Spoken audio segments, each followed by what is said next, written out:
नमस्ते, मैं हूं सुरेश कुमार एकलवे और आप देख रहे हैं हिंदुस्तान न्यूज एंड टिप्स। दुनिया के सबसे ऊंचे युद्ध क्षेत्र सियाचिन ग्लेशियर को लेकर एक बार फिर हलचल बढ़ गई है।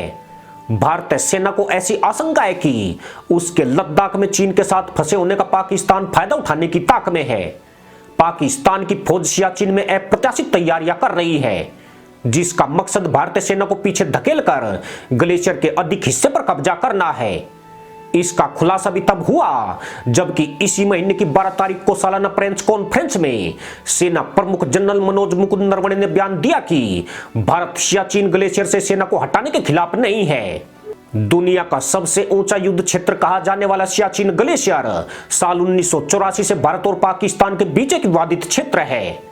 सियाचिन में भारत और पाकिस्तान के बीच एक्चुअल ग्राउंड पोजीशन लाइन है, जिसके एक ओर पाकिस्तानी फौज तैनात है जबकि दूसरी तरफ भारत है। पाकिस्तान इस 110 किलोमीटर लंबी एपीजीएल को स्वीकार नहीं करता है। भारत ने नियंत्रण रेखा को NJ 9842 नामक स्थान तक निर्धारित किया है। अब पाकिस्तान इस जगह से आगे कब्जा करने की साजिश रच रहा है। पाकिस्तान का दावा है कि 1971 के युद्ध के बाद दोनों देशों के बीच नियंत्रण रेखा के उत्तर में अंतिम पॉइंट NJ 9847 से आगे के क्षेत्र में जमीनी तौर पर निशानदेही नहीं की गई थी और उससे आगे के क्षेत्र के बारे में यही माना जा रहा था कि उस पर कोई कब्जा नहीं करेगा।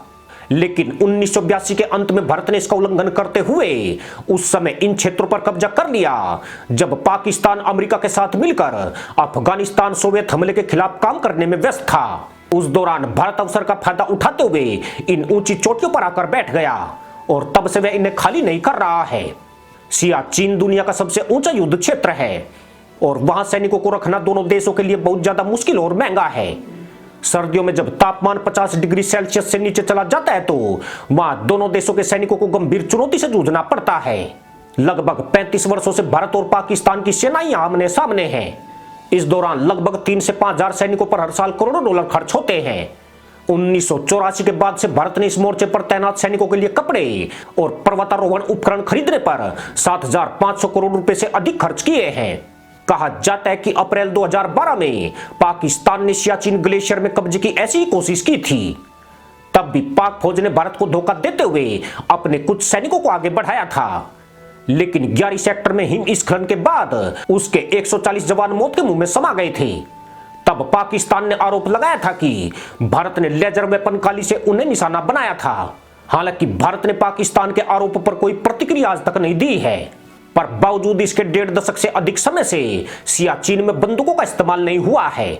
दोनों देशों ने उसके बाद से अपनी मूल स्थिति में भी कोई बदलाव नहीं दिखाया है। पर अब लगता यूं है कि पाकिस्तान के भीतर का धूर्त कीड़ा एक बार फिर से कुलबुला रहा है। उससे लगता है कि भारत चीन के साथ लद्दाख में फंस गया है। वह अपने आधे सैनिकों को LAC पर बर्फीली चोटियों पर ले गया है, जिससे सियाचिन में पाक के ऊपर दबाव कम हुआ है। ऐसी स्थिति का अपने पक्ष में फायदा उठाने के लिए वह सियाचिन में सैनिकों की संख्या बढ़ा रहा है। उसका मकसद कहीं ना कहीं बेहद खतरनाक है। इसमें चीन की मिली भगत को नजरअंदाज नहीं किया जा सकता है, क्योंकि इतने कठिन माहौल में सर्वाइव करने के लिए पाकिस्तान के पास अतिरिक्त पैसा नहीं है। संभव है कि सियाचिन में दबाव क्रिएट करने के लिए चीन उसकी मदद कर रहा है, जबकि सेना प्रमुख नरवणे यहां स्थिति सामान्य बनाए रखने के लिए पाकिस्तान के भले की बात कर रहे हैं।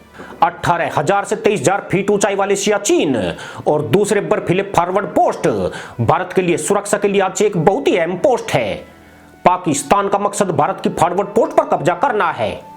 इसके लिए वह धीरे धीरे अतिरिक्त सैनिकों की संख्या में इजाफा कर रहा है, जो भारत की रणनीतिक पोजीशन के लिहाज से बहुत ही खतरनाक मानी जा रही है। पर इसका मतलब यह बिल्कुल नहीं है कि पाकिस्तान के इरादों से भारत वाकिफ नहीं है। भारत ने यहां पर इतने सैनिक भी कम नहीं किए हैं जिससे पाकिस्तान की साजिश सफल हो जाए। भारत चीन और पाकिस्तान की दबाव की नीति को समझ रहा है। उसने भी अपनी सेना को हर चुनौती के लिए तैयार रहने का आदेश दिया है। ऐसे में पाकिस्तान की गुस्ताखी 2012 की 11 से भी भारी पड़ सकती है। इसी के साथ अनुमति दोस्तों, जय जवान जय किसान जय हिंद वंदे मातरम।